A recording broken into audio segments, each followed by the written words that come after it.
Hi guys, Gaming Bear here. Right, you may know the map. So I'm playing Germany, Hearts of Iron 4, and it's the 21st of December 1936. I've taken Poland already. We're not at war with anyone else, and we've just literally captured it this very moment. So the 1 a.m. on the we've just signed a peace treaty with them to basically just take over Poland, and that's the first stage of the development. Now, what I've been producing, 5 units of, so I'll run through each category.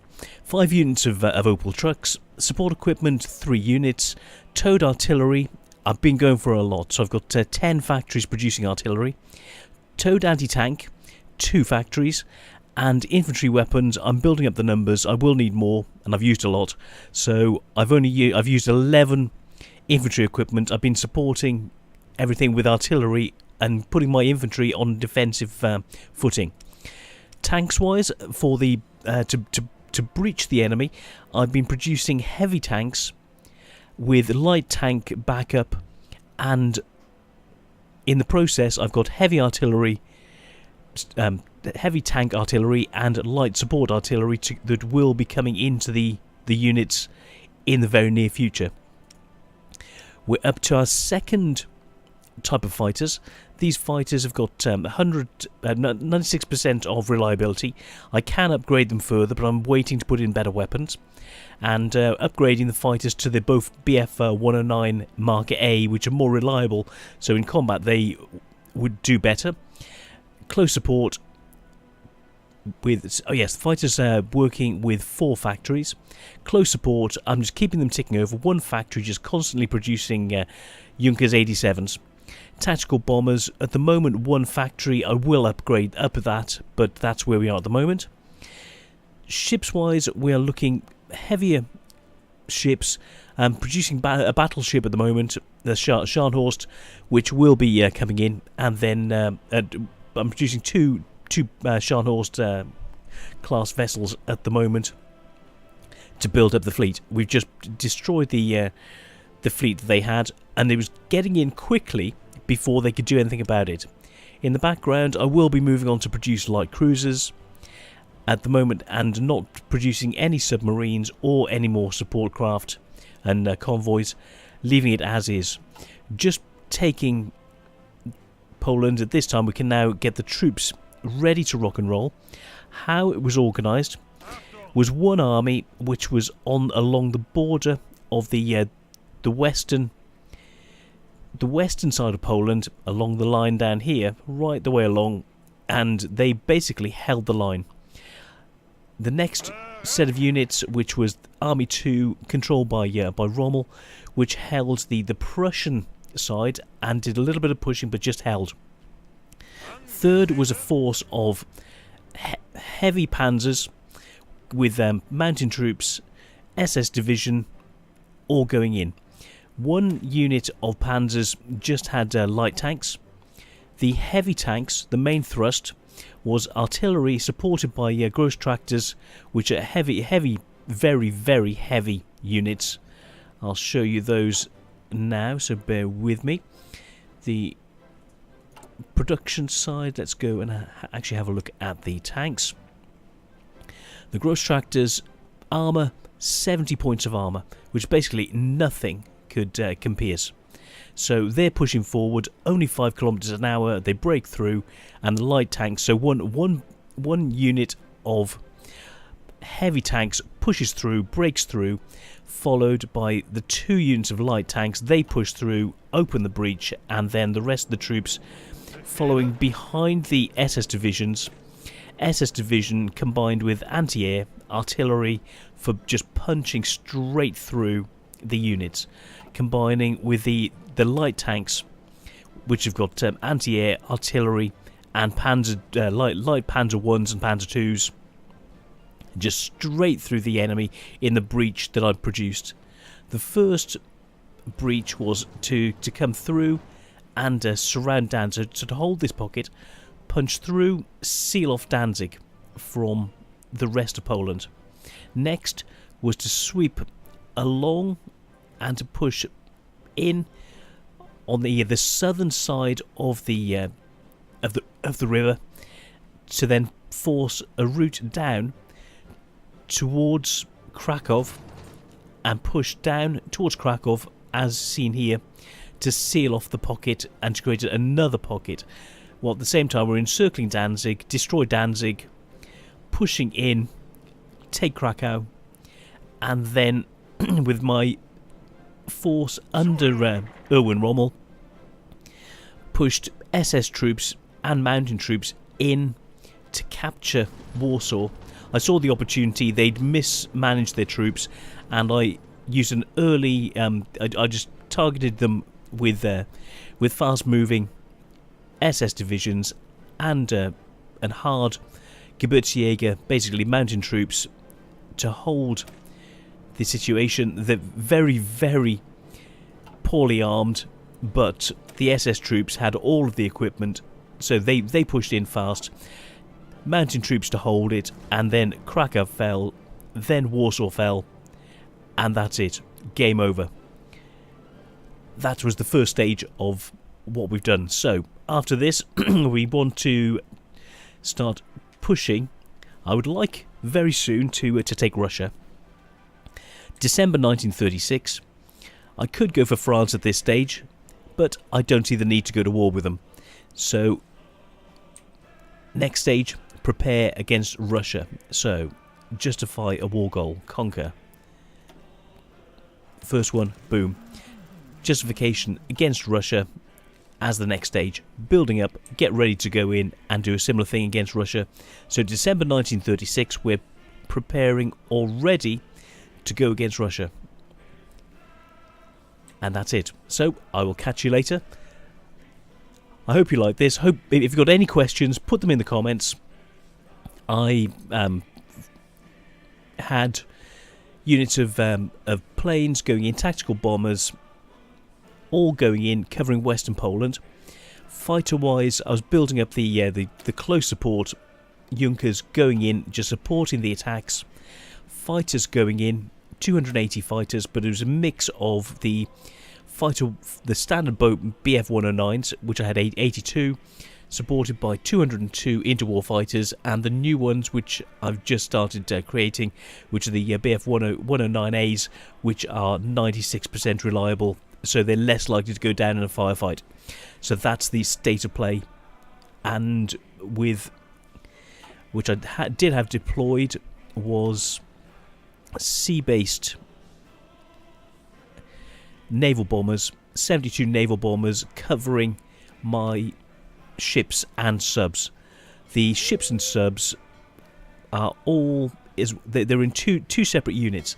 The subs are all under Karldenitz, just covering the Baltic and searching to destroy convoys. The other fleet, the Kriegsmarine, which has got everything else. Battleships, heavy cruisers, light cruisers with a light cruiser and destroyer escort. 13 destroyers, 6 light cruisers, 3 heavy cruisers and 2 battleships, plus the overhead planes going in to search for the enemy, the subs underneath searching for enemy ships and destroying everything that we found. And that was the plan, and that was how it all came together with that side of things. So if you have any questions about what I did, as soon as I had the 50 points, okay, I'll show you what I did. I was going for a treaty with Russia at the moment. Prior to that, I went down the Reichsautobahn, West Wall, Industrial Effort 2, get everything in place. Rhineland, that was given to me. Taking Poland and starting the war. Actually, they gave me that, so I didn't have to research it, which was nice. And then coming down, the first things I did, I got Schacht in to increase the construction speed.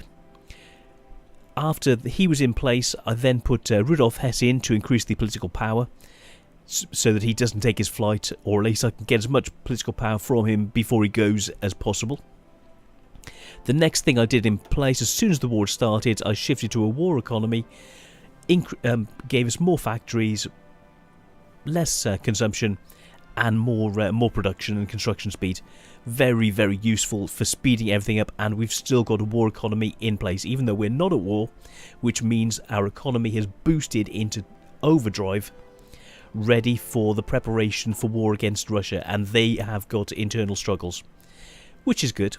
And people want to join the faction, so what? I'm not going to get anyone in my faction, which is going to give me the opportunity to encircle every country, take every resource they've got, and to work through and slowly destroy every single country that there is, and take over the entire world as in time. So that's where we are right now.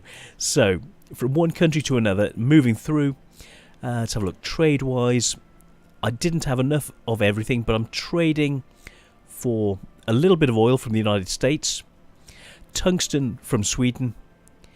Everything else I'm doing in-house, but those were really important to make sure that I had enough production of cannons and artillery and tanks to be able to support the thrust.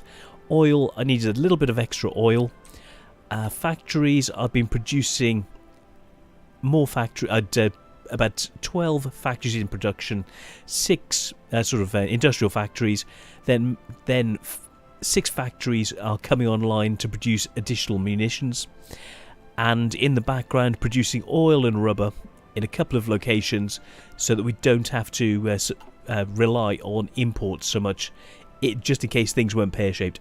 And that's where we are right now. So I hope that helps. If you've got any questions, please put them in the comments. I'm happy to answer them. If there's anything... let's have a look. Something I haven't answered.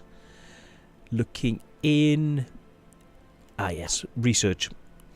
Looking on the research, first it was electronic and mechanical engineering. Alongside that, basic machine tools. Going in, I left going for the MG42. Support equipment I went for later.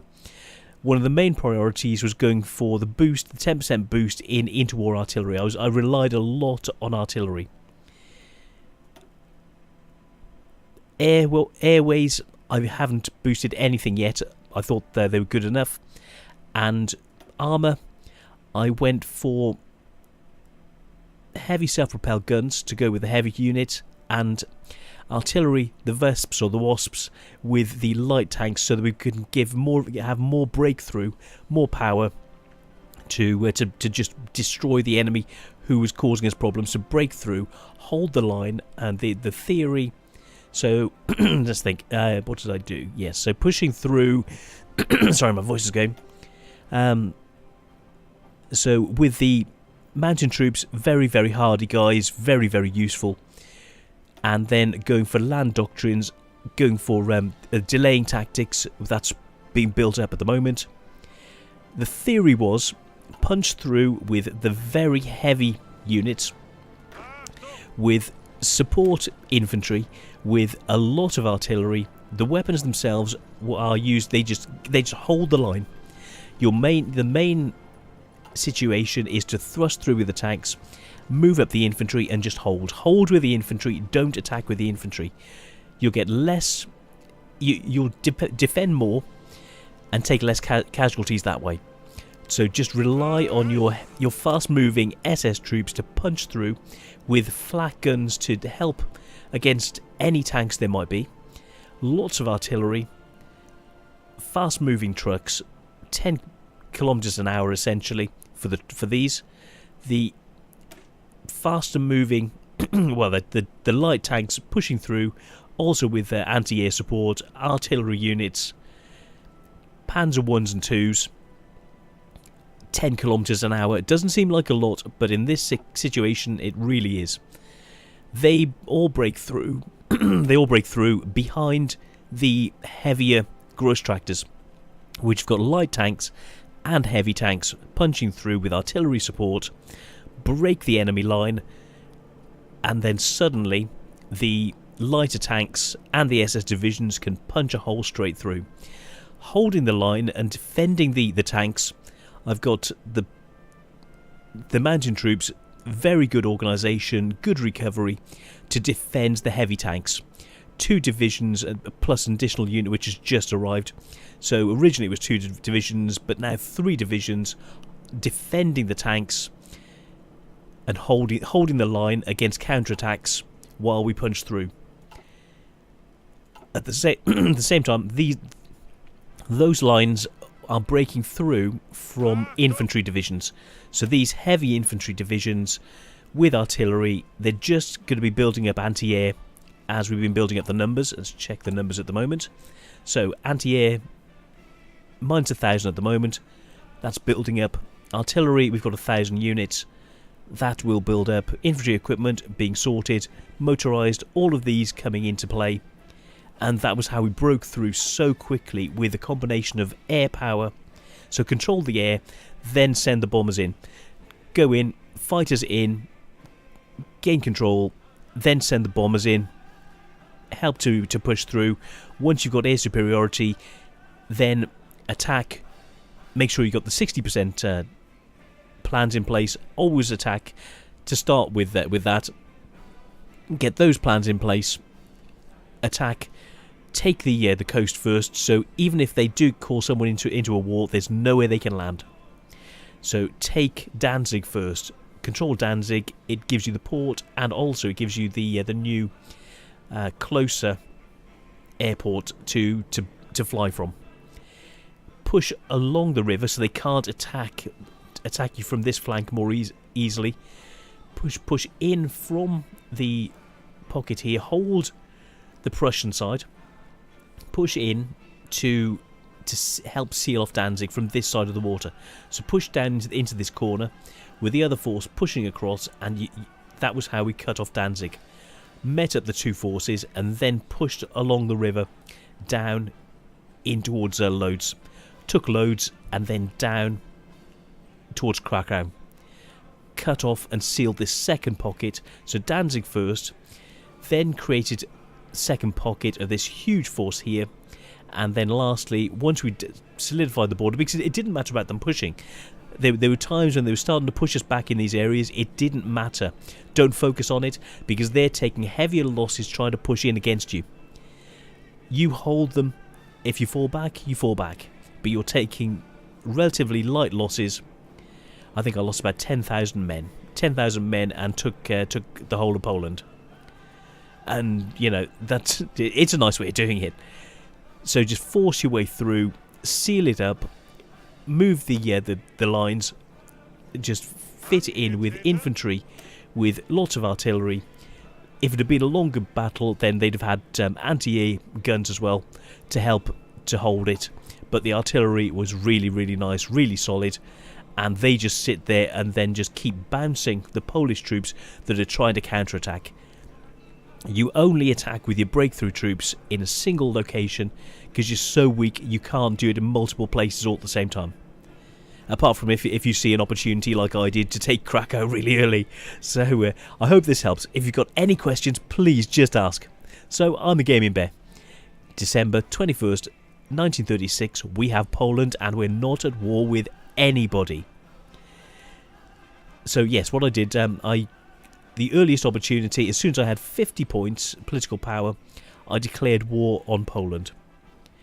Before they could call in any allies whatsoever. So we attacked, they had no friends, no defence, they're now ours. I'll follow up with more victory, more videos at each stage, so you can see what I've done. Thank you so much for watching. Put in the comments about any questions you've got, and I'm happy to help. See you all soon. Cheers, guys. Bye.